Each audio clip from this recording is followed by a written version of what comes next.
Hello बच्चों, Vashishtha classes में आपका स्वागत है। बेटा कक्षा 10वीं प्रश्नावली 8.1 का प्रश्न क्रमांक 1 क्या है बेटा?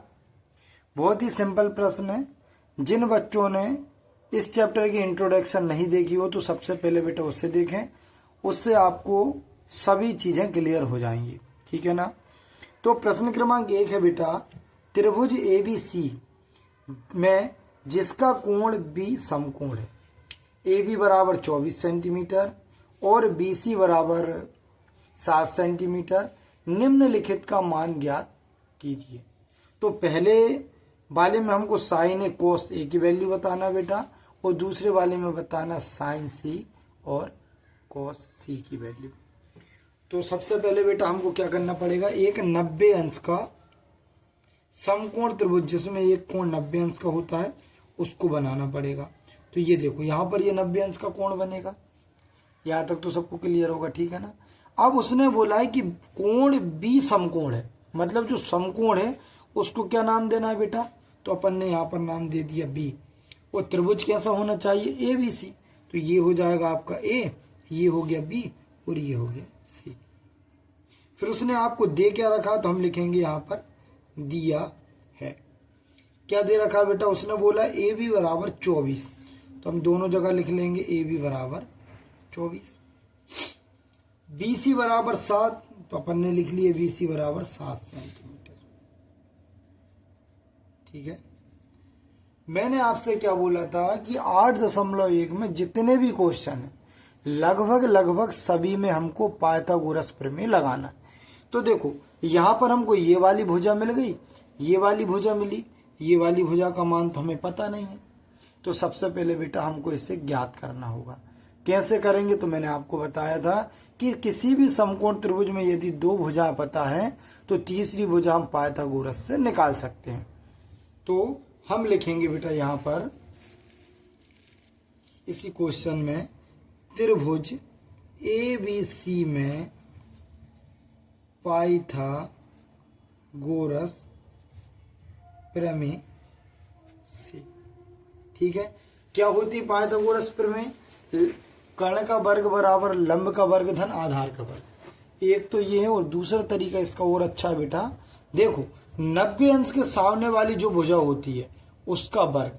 तो 90 अंश के सामने वाली भुजा का नाम क्या, तो आप देखो A से लेकर C तक हम लिख देंगे AC बराबर, बाकी दो भुजा देखो बेटा, एक लिखी भुजा का नाम आपका AB प्लस BC, और सभी को कर देना हमको वर्ग। यही होती है आपकी पाइथागोरस प्रमेय, ठीक है ना। इसका मतलब भी वो ही है कि कर्ण का वर्ग बराबर लंब का वर्ग धन आधार का वर्ग, ठीक है ना। अब हमको इनके मान निकालना है बेटा। तो देखो AC का मान तो हमें ज्ञात करना, तो AC को तो मैं AC रहने दूंगा। AB की जगह पर आ जाएगा बेटा 24 और ये वाला वर्ग धन BC के जगह पर आ जाएगा 7 का वर्ग। तो AC का वर्ग बराबर 24 का वर्ग होता है बेटा 576 और 7 का वर्ग होता है 49। जैसे आपको नहीं आ रहा तो आप यहाँ रफ में कर सकते हैं। देखो 24 गुणा 24, 4 चुक्के 16 हासिल किए, 4 दूनी 8 और 1 9, क्रॉस 4 दूनी 8, 2 दूनी 4, ये आ गया आपका कितना 576। देखो बेटा आप ये बिल्कुल मत सोचना कि सर की वीडियो बहुत लॉन्ग जा रही है। मैं आपको एक एक कॉन्सेप्ट क्लियर करूंगा, बस ध्यान से देखते चलना है। अभी हम मैथ जितने आराम से करेंगे तो पेपर में हम बहुत अच्छी स्पीड से कर सकते हैं, और अभी आप जल्दीबाजी करोगे बेटा तो पेपर के टाइम पर कंफ्यूज होगे, ठीक है ना। अब हमको करना क्या, इन दोनों को बेटा जोड़ देना है। अब जोड़ना तो आपको आता ही होगा। 576 में जब 49 को प्लस करेंगे तो 625 आएगा।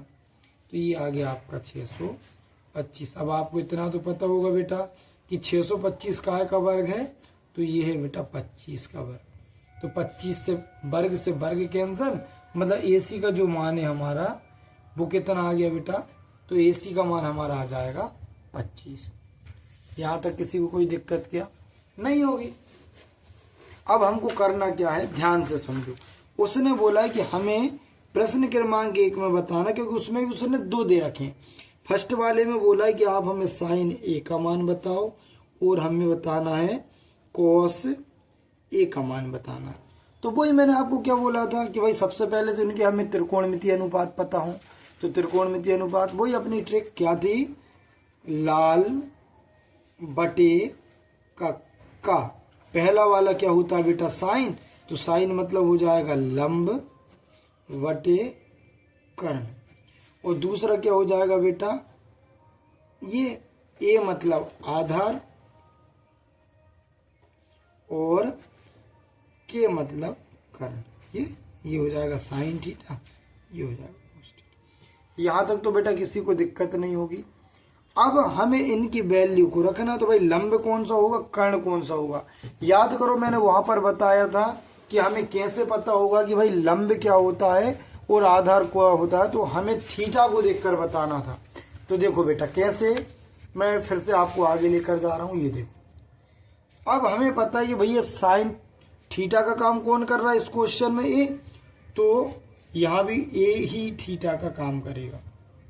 क्लियर है। तो अब आपको पता है सर थीटा के सामने वाले को हम बोलते हैं लंब और 90 अंश के सामने वाले को तो हम कर्ण बोलते हैं, जिसका मान अब भी हमारा 25 आ गया है, और जो भुजावस्थी उसको बोलते हैं आधार।